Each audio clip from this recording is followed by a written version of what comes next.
I'm an atheist, and at the end of the day I see all religion as problematic, and counterproductive to the advancement of human civilization, and it is among my greatest desires to see the extinction of all religion, especially Christianity and Islam.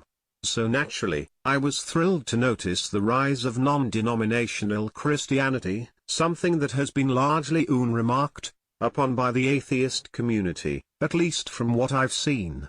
Now if you're an atheist you may not find this to be particularly relevant news, especially pertaining to the overall demise of religion, but as the old saying goes, Rome wasn't built in a day. Much as religion will not die overnight. And while non-denominational Christianity is nowhere near atheism, it is definitely a step away from the theist end of the spectrum, and towards the atheist end of the spectrum.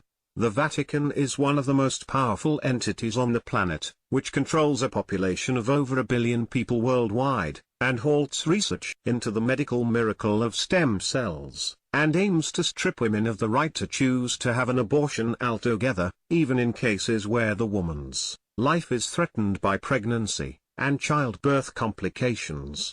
Also has been exposed for granting amnesty to pedophile priests, simply moving them different churches in different parts of their country, presumably allowing them to continue their reign of abuse on children.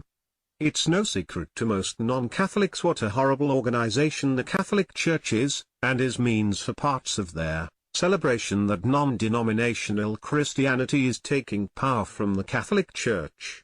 And while most Christians are still against abortion, the non-denominational Church takes no firm stance on abortion, therefore opening the door to a more open-minded approach to the subject by its parishioners.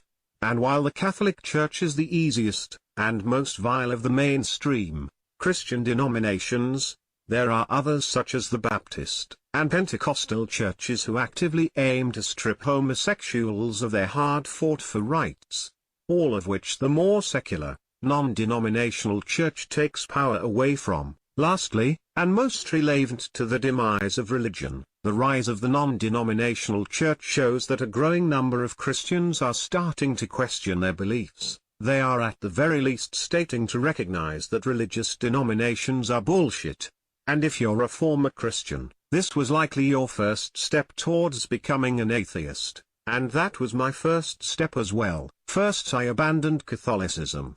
The next step for me was abandoning Christianity altogether, making me atheist at that point. So if my predictions are correct, and this trend in Christianity continues, it's only a matter of time until they make the leap to deism, or maybe even directly to agnosticism, and if the majority of the population falls into their deist to atheist side of the spectrum, then that's pretty much the end of religion. Or all the baby boomers will finally just die off, and Christianity will merely be a distant memory. Either way, Christianity's days are numbered. And that's a good thing. However, Islam on the other hand